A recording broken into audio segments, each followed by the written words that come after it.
Okay,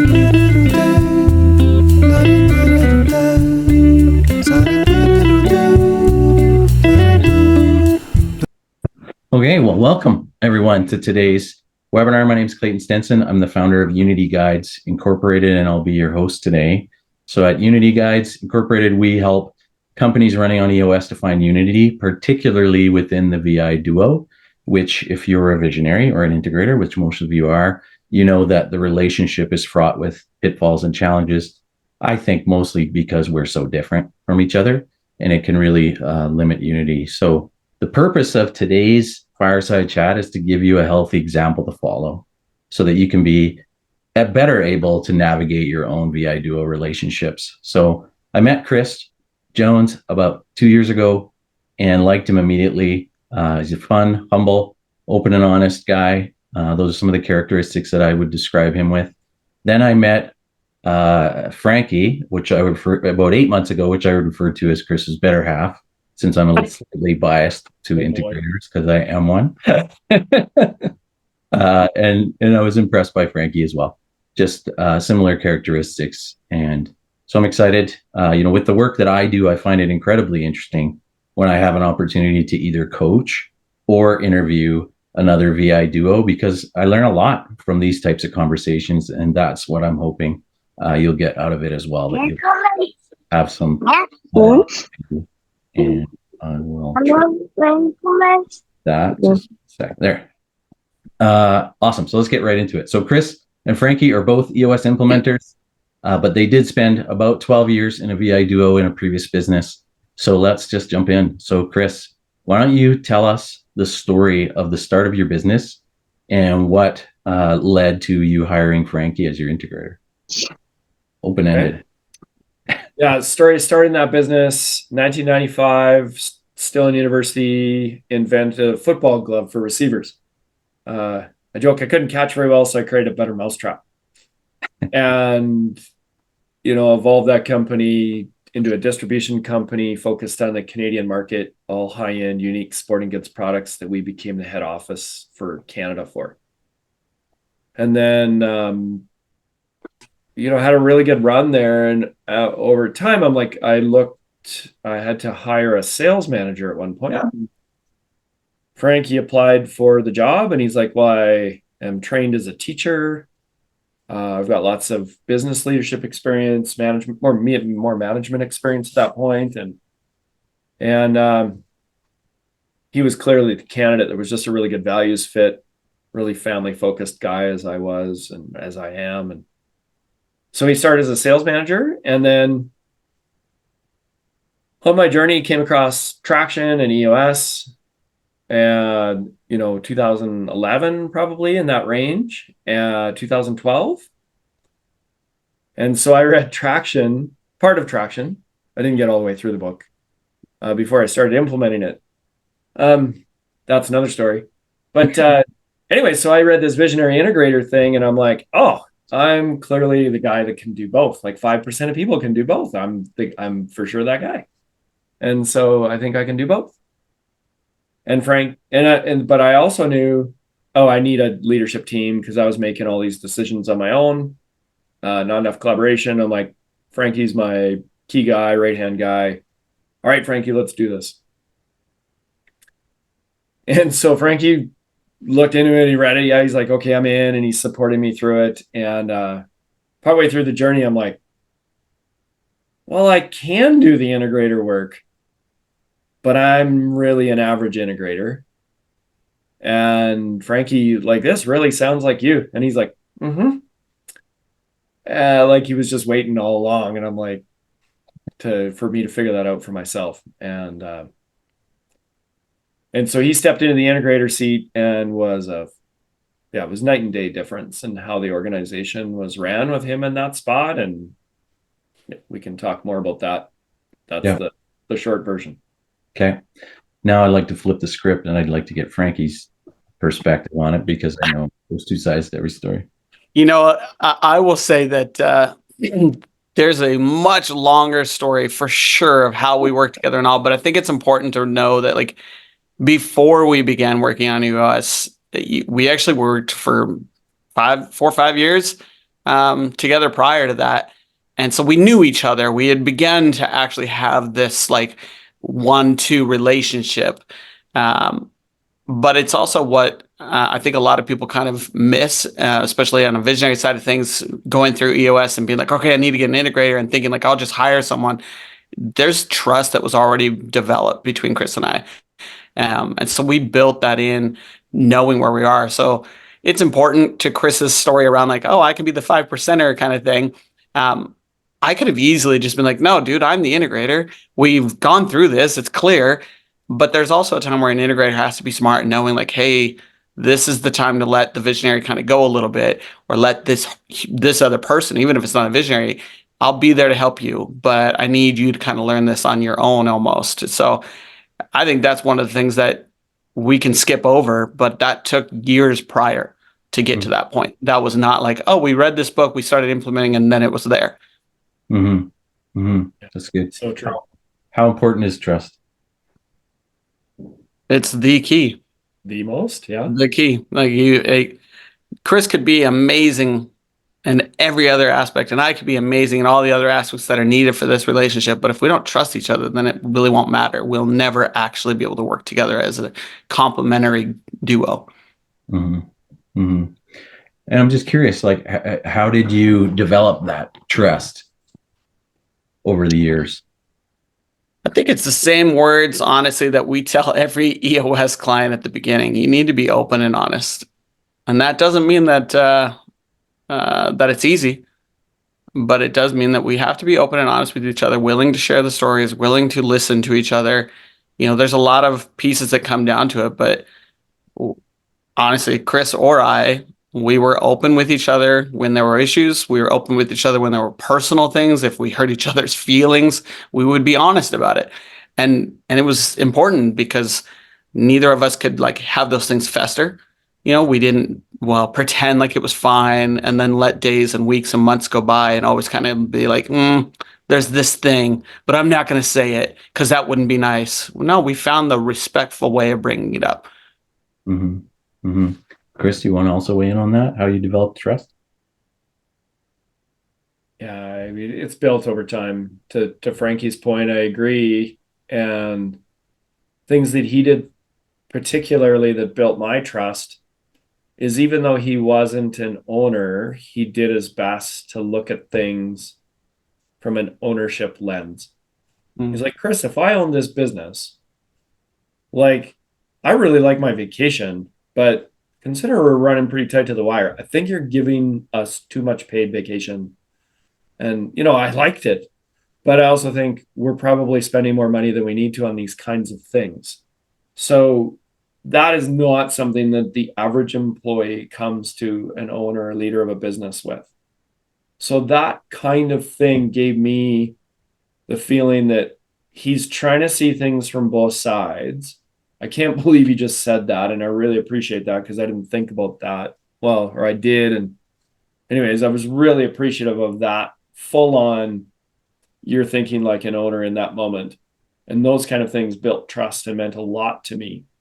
So therefore, you know, and obviously I did my best to do the same back to him of like, in your shoes, what does this feel like, right? What's important to you? Was there any challenges in the early days, like between the two of you, like working together in those roles?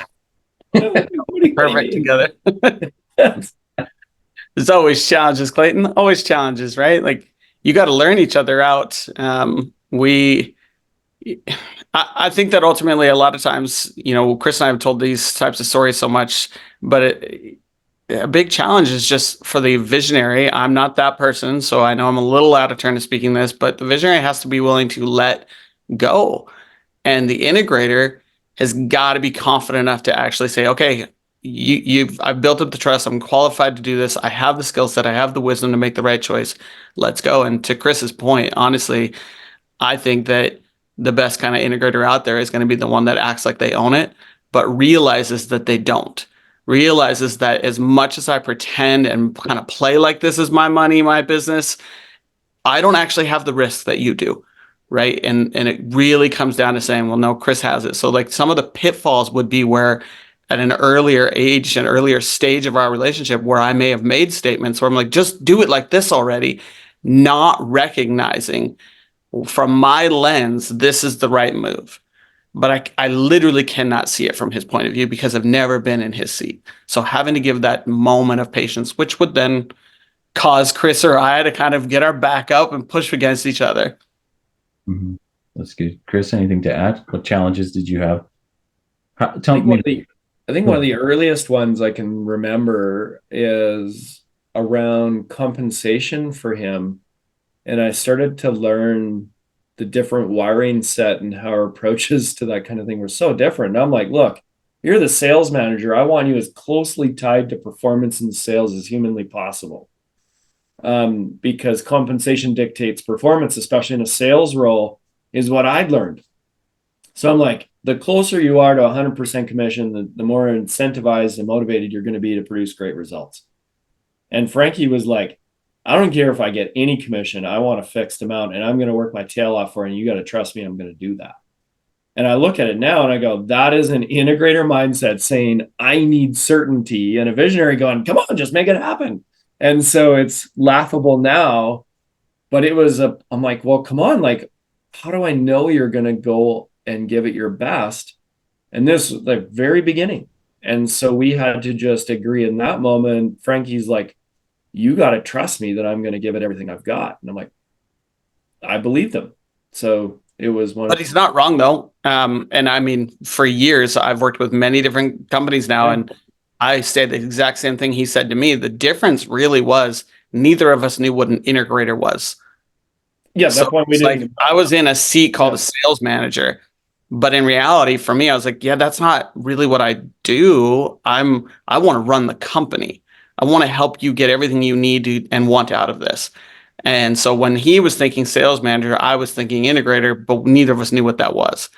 I would say the exact same thing and have said the same thing. The best salespeople do want to actually be tied with commissions and sales because that's going to motivate them. Mm-hmm. I just was not in the titled right seat at the time.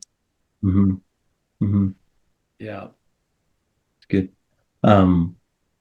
Did you have an implementer back then? No, you self-implemented. Yeah. Yeah, there was nobody in Alberta. And we did talk to somebody earlier on. I'd also tried unsuccessfully to do a number of other systems. And so there was a fair amount of pain related to those failures of trying stuff as a visionary and not following through. I was like, no, this is going to happen. And I knew that, like, well, Frankie's going to help me make it happen. By bringing him into that, I was like, I need you to help me make this happen, because on my own, it wasn't working. Yeah. And I also knew this. I really felt the system was a way better fit for us. So we worked pretty hard. Like, we worked really hard, and we followed it based on some advice I was given from a software guy. He said, don't buy a piece of software off the shelf and then try and customize it to fit your business endlessly. You'll spend a lot of time and effort. And he's like, buy the software and make the minor tweaks to your business to make it fit the software. And this was a long time ago, before software was as customizable as it is now. And so we bought the system and like, no, we're going to run it. Like, it says the integrator is the tiebreaker. Like, Frankie, you're the tiebreaker, make the call. And he was like, are you kidding me? I'm like, I am not messing around. Let's go. Let's follow this. I trust it. Let's go. Was that hard for you? The tiebreaker thing? Not for me. I already had a lot of trust in Frankie at the time. So I think the first step was easy. I think where it got harder was when, like, look, man, if this goes wrong financially, like, I lose my house. Mm-hmm. And that's where we got into some heated, passionate debates as it got further in. But the initial step felt great. I'm like, yeah, just do it. But then, yeah, a little bit tougher when the shit hit the fan, so to speak. But it's also like, in relation to what it is you're wanting to be able to share here, right, Clayton? Like, this is an area where an integrator has to realize, hey, just because I have the tiebreaker doesn't mean I don't have to come and present a solid argument to the visionary, to the owner of this company. You know, I could take that and become egotistical and be like, well, listen, man, we're running on this system, so it really doesn't matter what you say. I'm the tiebreaker.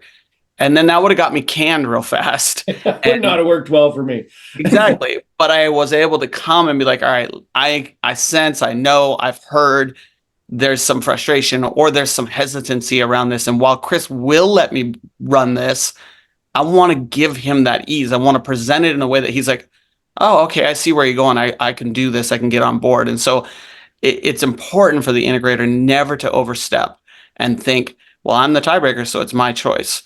No, like, again, it comes back to that, like, it's not your actual company. Run it as if it was, but it actually isn't. Even if you have a little bit of ownership in it, it's still somebody else that's like the overarching owner. And so for me, it was always like, let me come back to you then, Chris, because I want to make sure you actually want this, even if I'm the tiebreaker. I wanted him to be able to say, yeah, I'm in. And there were a few times here or there on smaller items where maybe he's like, I wouldn't have gone it that way, but I'll let you make that choice. But as he said, the bigger stuff, where it may have had an effect on his family in a much larger scale, yeah, it was my job to give him all the research needed so he would choose the same answer as me. That's good. I think at the root of that whole thing is respect. He was very respectful of me and my needs as a visionary and what I needed out of it. And I did the same. I respected him a lot. And I knew he was a better decision maker, unfortunately, but it's true. And he was closer to it all, right? Like, he was so much better at keeping track of all the details, and I got bored so quickly with those. I'm like, well, like, I was heard. I felt heard as a visionary what I wanted and my perspective on it. And Frankie made sure that, well, why are you saying this other way? Like, what am I missing? That's what we would often say to each other and still do. Well, I think this way. I think that way. Well, what am I missing that makes you think that way? And we were really good at hearing each other's viewpoints because neither of us are egotistical enough to, well, it has to be my way. That humility element, and we're always curious to learn. And so we're like, well, what am I missing? And then we hear the other person out, like, oh, I see your point. Yeah, actually, I like your idea better than mine. We frequently do that. And then other times I'm like, you've heard me, you make the call, you're accountable for the execution, the delivery on it. So, like, you got to be comfortable with the decisions you make. So as it got easier and easier as we went along, and we created like tolerance levels too. Like, I don't even want to know this stuff. Yes. We like, if it's below this dollar value, or if you're dealing with a client that's, unless they're one of the big ones, I don't even want to know what you're dealing with them. Tolerances, though, are really important. They're a key to it, especially in the one where we had. So, like, as Chris was 100% involved in the company, there were less tolerance levels that we concerned ourselves with, but they were kind of just unwritten rules kind of thing. But as Chris began to transition out and we were running the company with him in the business way less, then those tolerances were built much more structured. Like, hey, this is when I want to make sure I know this is it, but I don't care about these ones. You take care of it. That's I think how we were able to continue to make sure Chris knew all he needed, because he had also agreed, no, whatever the number is, at $50, if you come to me, that's a waste of my time. But at 50,000, hey, I'd like to be told, right? And at 500,000, I'd like to give my blessing. Very different. Yeah.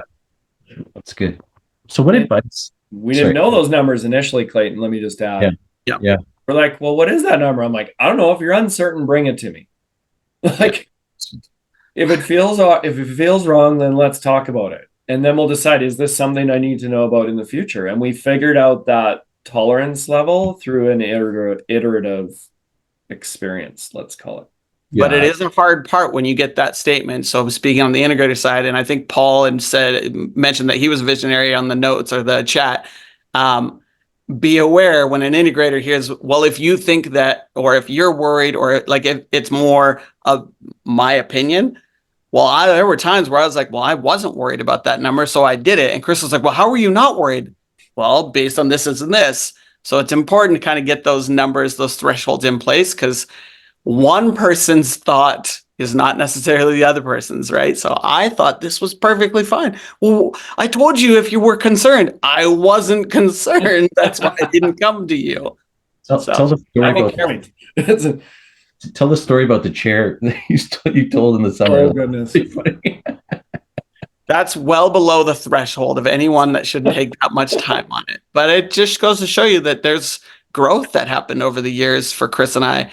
And trust is not just like, boom, it happens. Even though Chris and I could both tell you all, like, man, there was something that connected for the two of us from day one. From the interview, it was like, yeah, I could work with this guy, you know. But ultimately, Chris still had to learn how to let go of a little bit of things and then untrust teams. And I still had to figure out the right words to earn that. Yeah. So the chair incident is a silly thing where I wanted a more comfortable chair, and Chris thought that the chair there was fine. And yeah. I needed to sign off on a very low dollar value spend. It was very important to the quality and comfort of his work environment. So yeah, not one of my better moments, but hey, we learned. Yeah, I remember when I was integrator the first time, it was very similar. My visionary was very good at letting go of the vine, almost too good. And, I had to navigate that and be like, okay, well, when do I bring him in? When do I don't bring him in? Because he went and bought another company and was chasing something shiny somewhere else. Right. So like you said, I was kind of like, okay, well, I feel peace about this, so I'm just going to make the call and not bother him. But if I had any doubt of the piece, then I would call him in. I'd make a list. I always had a list, and it's like, hey, can you come by for 15 minutes so I can run some stuff by you, right? Yeah. Because I don't have peace about that. And if you do that enough times, then yeah, I think the trust level increases, and over time you have peace about more things. So sure. Paul's got a question, and I'm totally open to that. Paul, go ahead. I love what you're saying about Frankie, about just trying to trying to make that decision on when to bring things to Chris when it felt uncomfortable for you. But I have a very similar relationship as a visionary. I'm the primary owner of the company. My integrator is not an owner in the company, and so this whole conversation is super interesting to me. But what I would ask is, wouldn't it have been even better if you had been able to say, would Chris be uncomfortable with me making this decision, as opposed to, am I uncomfortable making this decision? I think there's some validity to that, yes. However, I still can't put myself in Chris's shoes. So I don't always know if he would have been uncomfortable. But based on the years of experience, yeah, Paul, you're dead on. Like, it was easier for me to actually think, where would Chris sit on this? But it's not that didn't always end it, right? Because I still don't really know. Sometimes Chris surprised me. I'd be like, whoa, I thought you would have had a little more pushback to that. I blocked a half an hour to convince you, and it took 4 minutes. What am I going to do with the extra time? Yeah, and I think it's interesting too that not only does it take time to develop trust, but it takes time to develop that intuition about your other half. How they feel, how they respond to certain things. All of those things take time, and unfortunately, as visionaries, that's the thing that we feel like we have the least of. We got to get it done right now. Yeah, patience is a virtue, I think. Yeah. I said that one. Yeah, for sure. Thank you. Yeah, that's good. Oh, thank you. I have a question too. Like what Paul just said. When the visionary is the owner, the founder, they start it from nothing, and the integrator is an employee. There's like an inherent it can be an inherent like intimidation factor there, because if I challenge the visionary, they could just fire me, right? Like if I were for partners and equal owners, then it's different. But if you have that disparity between the two relationships, what advice do you have for people? Because there might be somebody in the room today that's navigating that right now. So Chris and Frankie, what do you have for advice for navigating that? Yeah, I think it's respecting power dynamics, right? And so that's an inherent power dynamic. Mm-hmm. When there's an owner that has ultimate say in any situation. And so what I've learned over time is like, well, I'm an owner. I want things done a certain way, even if it, regardless of the situation. Well, this is what I want, and I'm the owner, so I should make that call. Yeah. And I've thought like that way at times. I've also learned that people aren't obligated to work for me. So I can choose that pathway, but it's very disrespectful of my teammates. So, yeah, Frankie, just do what I say. Even if you disagree. It's like, well, then Frankie's like, well, why am I working here? What's the point? That kind of stuff only will last so long, right? But I think, Clayton, from my side of things, I also have, a different perspective on life as a whole, and with faith being so important to me and at the core of everything I do. I just knew, as much as I love Chris and respected Chris, I just ultimately was like, I know I'm not actually here working for Chris. Like, I'm currently employed by Chris and being paid by Chris, but I'm working for God. That's how I've lived my life. It's like I'm working for more. And so for me, it was like, how do I ensure that in everything I'm doing, I'm treating him the way I'd want him to treat me, and that I am being thankful for everything that's being given to me right now. And that's where it's hard, because when people are like, oh, what are some tips and whatnot? It feels like I'm telling you that you should know the same faith that I have, but all I can tell you is that's what drove me. That's the biggest piece for me, is all of this conversation around respect and trust really came from that. It was all centered there, and it still is. Mm-hmm. So you weren't intimidated by Chris? No, Chris and I actually had multiple conversations that a lot of people over the years have been like, I can't believe you'd have that conversation. But it was with respect, where I'd be like, listen, like, here's the deal, man. Like, if you hired me to be your friend, cool. But if you hired me to do this job, you got to let me just do the job. You got to stop. You can't do it and me do it. You got to choose which one. And now we both know that 100%. We're like, yeah, man, that's what we preach to people. Like, two people accountable for the same thing means nobody's accountable. But yet at that time, that's kind of where it was, right? It was like, we'll say there was a key account of ours called JM. And I remember vividly being like, either you call or I call, but we both can't. And the problem is, if I call him and then you call him, he'll never trust me. And so, like, just being open and honest, again, saying with respect, but just being honest. So, like, it wasn't a fear thing. Again, Clayton, that would honestly go back to my faith, though, of being like, well, I know that if I was let go for some reason, and it wasn't because I was a jerk, but I was being respectful and just it wasn't the right place, I knew that God had my back. He'll provide me another place. Mm-hmm.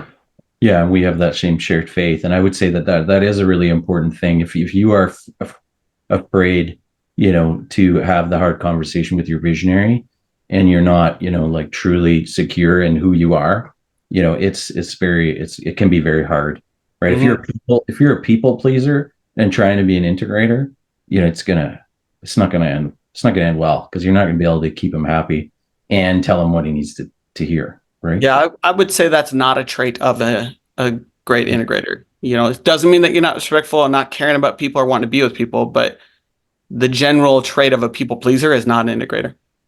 No. David, you had your hand up? Yeah, go ahead, David. Yeah, I'm not really totally sure of the format here, but in addition to, this has been a little bit more about the dynamic between the two, especially when one is an owner and the other isn't, around decision making. What about feedback? I think that's one of the areas that I'm challenged the most. I am an integrator. I am not an owner. And my visionary CEO is more or less, and he gives me a lot more candid feedback than I give him. I'm just a little, I think also some of that is because of not having that power, but also it's a little bit of respect that his job is a little bit more about energy, and I'm concerned about his energy level to do his job well, and I don't want to cut him off at the knees too often. So how do you all apply these types of perspectives to feedback to each other? Like, if Chris says, maybe after some event or some big meeting, what did you think about that? How do you gauge, like, how real do you get, how often, and then what's your, I think you get what I'm saying there. It's a good question. I do. I would like to say, one, I think it's great that you are trying to filter for the visionary and trying to make sure you're helping that person, right? Being like, what do I need to help with this person? How do I keep things away that they don't really need and will draw energy away from them? Just make sure you're cautious around that, right? Because I know that if I were to do that too much to Chris, then he'd feel like he's in the dark and being like, I don't know enough. You got to give me something, right? So just being, again, applauding the fact that you're thinking through the filtering kind of mindset. I think that's good. But I think Chris could speak on his side of being like, man, if Frankie filtered too much, I'd have been like, dude, I need more information constantly. But I'm the guy that was always open and honest with Chris. So there were times where we would chat and he'd be like, oh man, Frankie, maybe be a little bit easier. I'm like, oh, sorry. Let me find a nicer way of saying that. I think to speak to that too would be, Frankie, like what I think both of us did really well is we were always attacking the issue, not the person. Mm-hmm. So he'd say, if you call JM after I've already talked to them and you do something different than I said, like it wasn't about Frankie's ego of like, well, then I'm pointless. It was about, but then the role is pointless. Like, why do you have me here if you're just going to make all those calls? It wasn't about his ego. It was about how do we functionally run a better business? And I always felt that from him. And I don't know if I feel like I'm not articulating that greatly. And so that made a really big difference for me, is that even when, occasionally we'd get in little passionate disagreements and sometimes in front of the other staff. And, a couple of times we pulled each other apart going, hey, like that might have crossed a line and everyone thinks that like we're fighting. But reality is we're just fighting for the best decision. And we had to learn to be careful in front of the other group of like, now we're not mad at each other. We're just, we're just passionately disagreeing about what needs to happen here. And so we had to be aware of that. But all of that wraps into that piece of giving respectful feedback. Frankie was pretty direct, but it was never about him. It was about how do we do it better? Mm-hmm. If that helps. Yeah, I would like to just shift directions a little bit, because I feel like the visionary integrator relationship, if done right, is very similar to a marriage in a lot of ways, right? And I think, I'd love to hear you guys' perspective on this. Like typically man and woman think very differently. They see the world through a different lens. But there's a deeper level of emotional commitment, obviously, in a marriage than there would be in an integrator visionary relationship. But I think the good visionary integrator relationships also have that level of caring, that you'll challenge each other for the good of the other person, for the good of the business.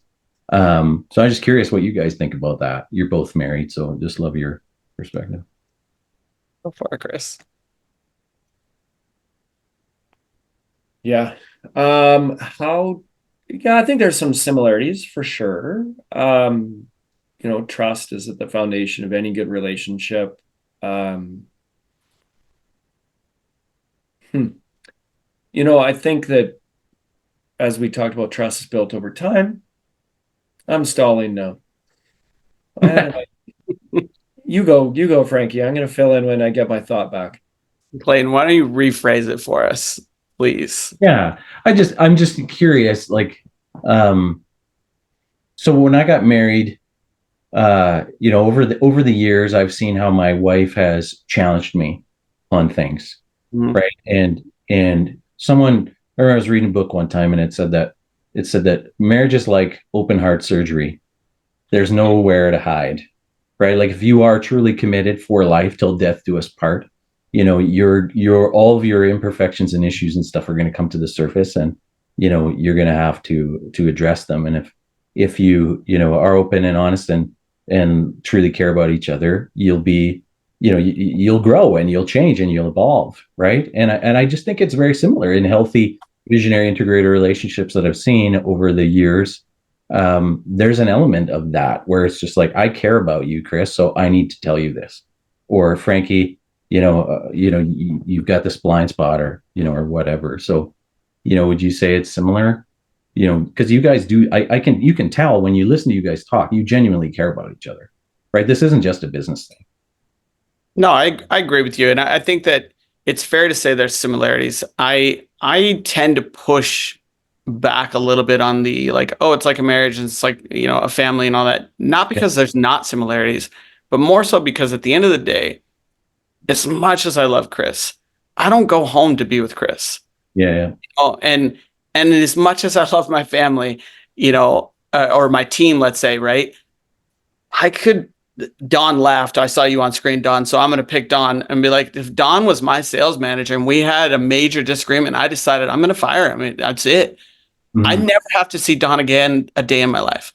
Mm-hmm. That doesn't work with family. Even as you said, like, even if it was, or even if you have a divorce, there's so many people that have had this where there's still some connection to that family. So that's the reason why I push back a little bit, Clayton. I mean, like, I don't like to compare it too much to a family because a family's forever. Even if you decide you want to end that family, there's still a connection.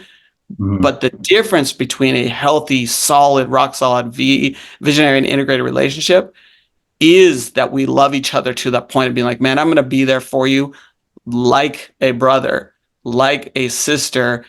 Mm-hmm. But knowing at the end of the day, yeah, man, like, Chris and I could have gone 3 months and not talked to each other and it wouldn't have changed our relationship. I can't do that with my wife. I don't know about your wife, Clayton, but I can't do that with my wife. Yeah, I hear you. Yeah. Hey, Clayton. Grab Clayton. my thought bat here. Go ahead, Paul. I'm sorry, Chris. I didn't mean to interrupt, but something Frankie said and Clayton's question just really resonated with me. I think 5 years into running on EOS, but 12 years into a business partnership, 23 years into a marriage, I would tell you that there are some common denominators. I totally agree with Frankie. Totally agree. I can't. My wife used to work with me. I tried to fire her 4 times. She tried to quit 7, and we decided ultimately we wanted to stay married, so she found another job. But it's really different. But I'll tell you, the common denominators are trust, love, respect. You'll find those in all good relationships, whether it's a marriage, a partnership, or a VI relationship. Yep. But the one thing that I think is really super important to not lose sight of, and this is also a common denominator in marriage, is complementary. My wife is nothing like me. I mean, sometimes we are amazed that we ended up together, much less stayed together for 24 years, 23 of which was married, because we're so different. But I think what's really important in that VI relationship and in a business partnership is to be, and I can see this in Chris no more than I've known him.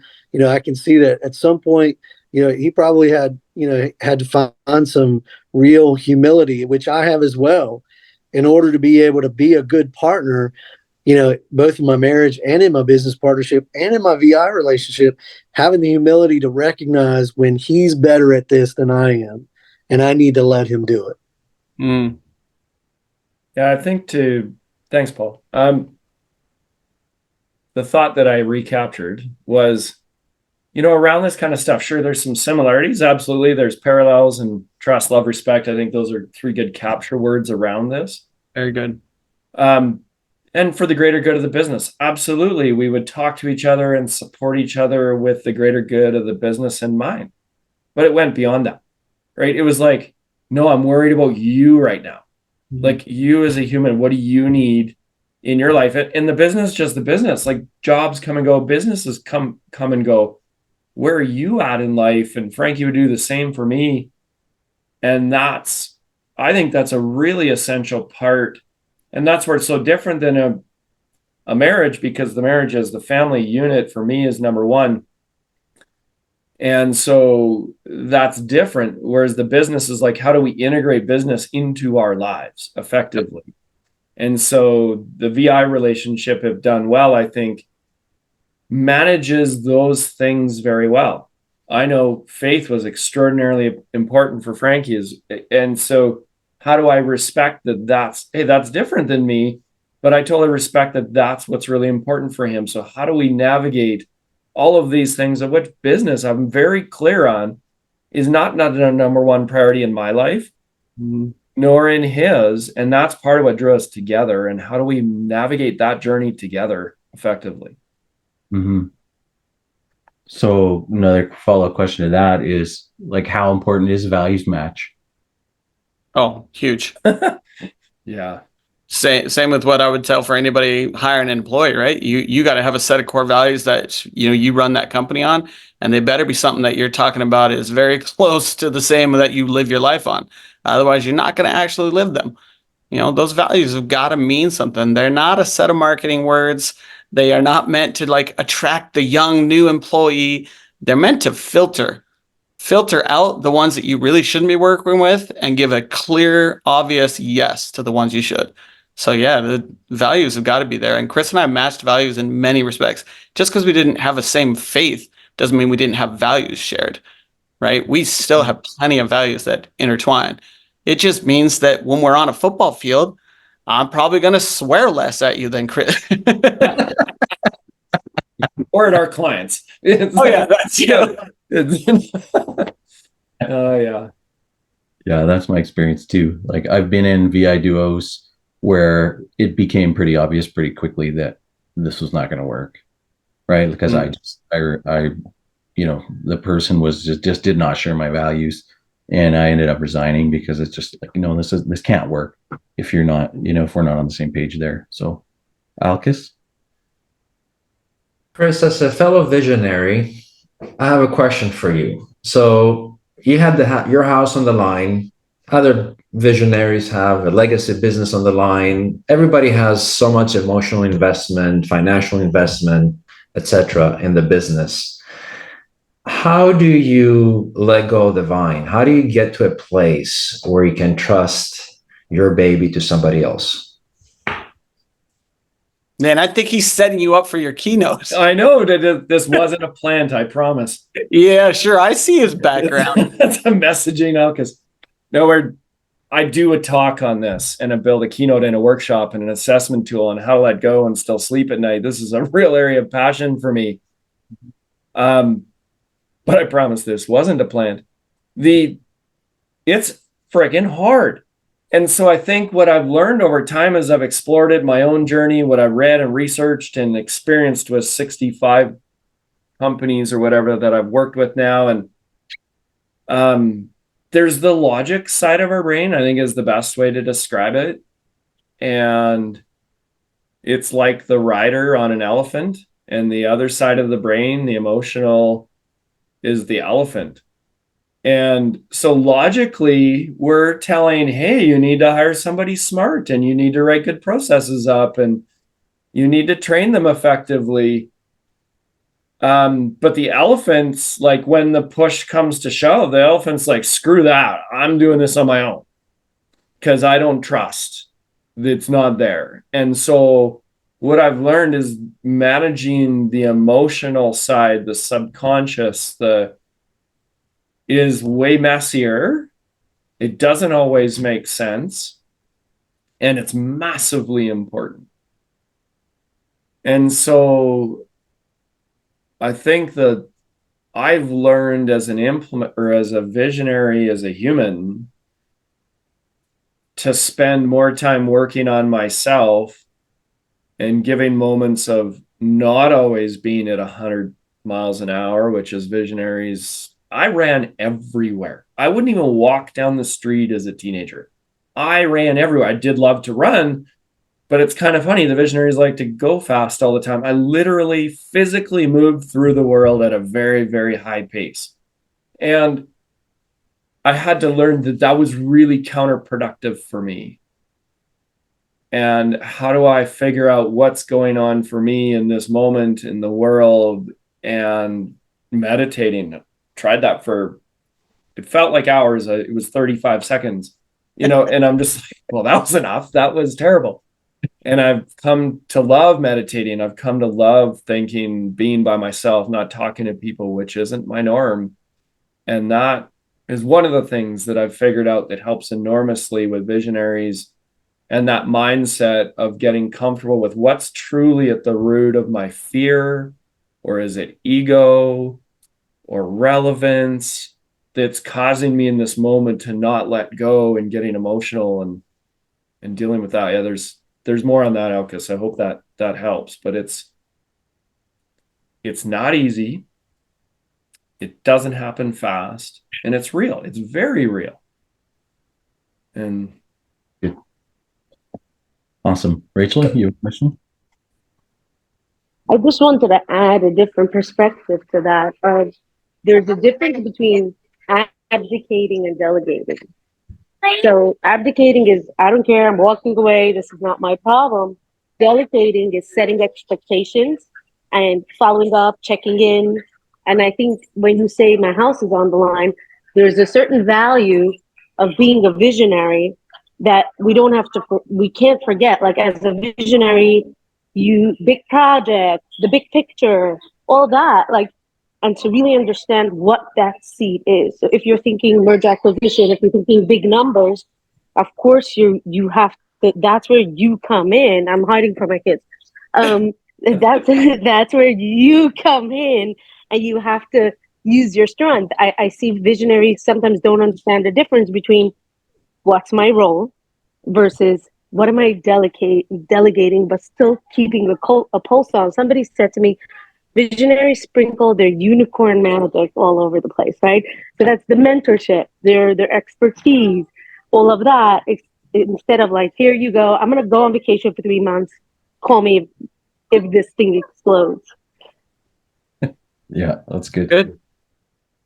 And I have a perspective on that too. I think that it needs to be gradual letting go of the vine, like as you develop trust. Like, so I always use the example of, if your son gets his driver's license, you don't just let him drive your car whenever he wants, right? Like, you're gonna go with him, you're gonna, have certain hours, and as they prove themselves able to take care of that car and do it well, you'll loosen the control and allow them to do more. So, I think, and I'd love Frankie and Chris's perspective on that. Like, over time, you develop more trust, you release more and more and let go of the vine more and more. My situation first time was a little different.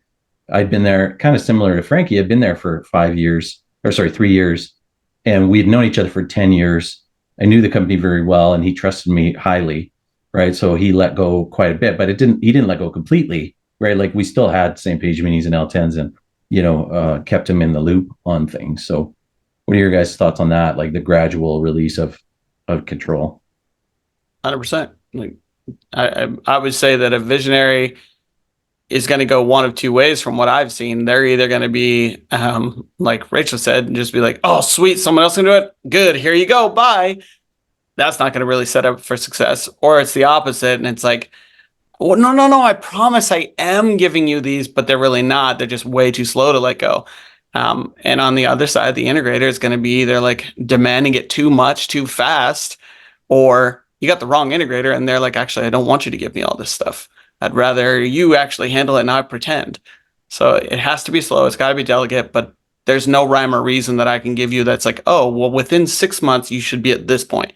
Every relationship is going to be different. Mm-hmm. Mm-hmm. I think a great capture of the concept is that trust comes in on foot and rides away on a horse. Mm. And so, it takes time. And if it goes sideways, it can go sideways really, really quickly, right? And so being aware of that relationship, that it builds over time, but it can go away very fast. Yeah. Mm-hmm. Alcus, one more. We're coming Follow up to this, especially for Frankie, maybe Clayton, for you as well. So the undertone has been trust, and trust takes time. And Chris, I love your quote. I may have to use it. I'll give you credit. Not mine. I don't. What happens in the world of fractional integrators? What happens when we have clients that don't have an employee that has been there for a long time, and somebody comes in on a part-time basis to help them out? How does that work? I cannot answer that as an experience that I've had, because I haven't been in that position. Mm-hmm. I've seen clients that have tried. Yeah, Clayton, you go. You've lived it. Mm-hmm. Yeah, I think, it's challenging, right? Because every time I've been a fractional, I haven't known the person for very long. So we don't have 5 years or 10 years of relationship to draw on. So I think, I've just had to be really real and open and honest and set the tone that if I just tell them you've got to see me as a coach, as a partner, and we have to be open and honest. We have to do same page meetings. We have to, and I'm always asking, okay, what information do you want? How much feedback do you want? Like, I had a client one time. He's like, well, do we really need to do same pages every week? Like, yes, we do. because if I get off on a track that's not what you want, this is going to end poorly. So yes, we have to do it every week. And, I know EOS says once a month, 4 hours, but I disagree on that, especially as a fractional. I think it's got to be weekly. Because I don't know, man, a week feels like a month sometimes. So much happens in a week. So yeah, I think you just, as a fractional, you have to be open and honest. You can't wait. And yeah, I don't know how to explain it. It's tricky, right? And you also have to win over the people in the company to trust you too, right? So it's definitely, it's different. It's very different than being a full-time integrator. All right, well, we have 7 minutes left. So I'm going to give one last question. If no one has a question, I'll ask a question. But anybody have a question for Frankie and Chris? Okay, nobody's putting their hands up. So my question is advice. So visionary and integrator. So either way, you can go visionary or integrator. What advice do you have for new ones? New visionary, new integrator, like they've never had an integrator, never had a visionary before. What advice do you have? I'll start with Chris. Most important advice. Yeah, the most important advice I'd say is it has to be investment of time and heart and head. Like seeing the relationship with the integrator as an opportunity to do something really special in your business, in life. It often the relationship, obviously what I've experienced is it extends beyond the life of the business. And so recognizing that doesn't happen in a flyby conversation or text message. And so I think my advice would be recognize that investment of time and energy and headspace and learning about the other person to becoming truly meaningful in each other's lives, and the business results will happen better. You'll have more fun, and maybe you end up in a relationship like what I've experienced, that we chose to do it again because this is too good, right? So it's worth the effort. Regardless of the challenges you have to face in the business, the relationship will survive beyond. Mm-hmm. But it takes effort and consistency. You got to do the work. Just like a marriage, right? Yeah, like there's a lot of parallels that way. You got to do the work. Yeah. You got to be humble. You got to be willing to listen. You got to be curious. You got to be open-minded. You can make time for each other. And you got to be real. You can't bullshit through this. You got to know, I'm really not happy at this moment. This is not working, and this is why for me, or I can't even articulate it. It's so frustrated. I don't even know where to go. And there are going to be moments like that in the entrepreneurial journey. The cool thing is you get to share it with somebody on a way deeper level than if you're trying to do both roles. And so I think it's an incredible gift if done well. I think it's worth the time is the key message. Awesome. Frankie, what's your advice? To a new integrator, honestly, you got to ask questions, listen. Do not be afraid to ask questions and listen, and not just to the visionary, to everyone, but especially you're paying attention to the visionary. That's the relationship that's key. So listen, you got 2 ears, one mouth for a reason, right? We all have heard this, but at the end of the day, listen, actively listen, pay attention.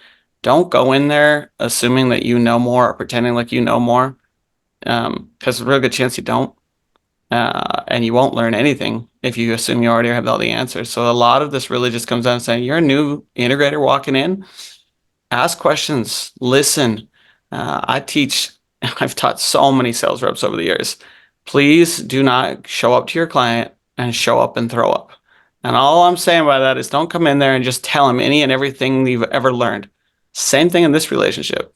If I came in and just told Chris everything he should have been doing because I've done this in the past, it would have died. So you got to show up, listen, be humble. And then what I said earlier, like treat it like it's yours, but never forget that it's not your business. You can never truly understand the risk that these people have put in to start a company. But man, you can act like it. And that's what you should do. You should act like it's yours. You should work your butt off to work hard so they can get what they need out of this business, because ultimately it'll reward you. But do it for them, be at that mindset. Awesome. Thank you, guys. Thank you both. This was really good. And I've heard somewhere that 25% of visionary integrators work out. I don't know if it's true, right? But that was kind of the hard. Low. Yeah, it's pretty. I don't know, right? Yeah. But I don't know what the number is. Yeah. Yeah, some people, like, I've heard different numbers, right? But the heart behind this was, this is a good example to follow. So thank you guys. Thank you for sharing. If anyone wants to connect with you guys for a chat or learn more about EOS, how do they reach out? I think that you can put my email in the chat, and that's fine. I don't know how long you're gonna have that there. 2 minutes. But yeah, you can find them on LinkedIn and stuff too. So while he's doing that, so just so everybody knows, I'm planning to do one of these webinars every month to add value to the business community. So our next webinar is going to be on February 28th at 2:00 Mountain Time. That one's going to be for visionaries or integrators that wish they had a better handle on the financial component of their business. And I'm going to have Michael King. He's a fractional CFO. He's going to speak on the 4 key components of financial success in business. So I'll drop that in the chat if anybody wants to come to that. You can click the link to register. And the last thing I'm going to just let you know about is that I'm planning to launch a beta peer group for integrators that are looking for support and coaching on how to improve their relationship with a visionary. So if that's something that anyone's interested in, I've had a lot of experience with coaching, and I'm seeing that as a need. So I just want to explore that a little bit further with some people who might be interested. So I'm going to drop my email in there too, or you can look me up on LinkedIn if that's something that would interest you. Otherwise, thank you, everybody. And you guys are awesome. I'm real grateful that I know you both and have your example to share. So have a great rest of your day, everyone. Appreciate it. Thanks, everybody. Thanks for having us on, Clayton. Yes. Thank you. Bye-bye.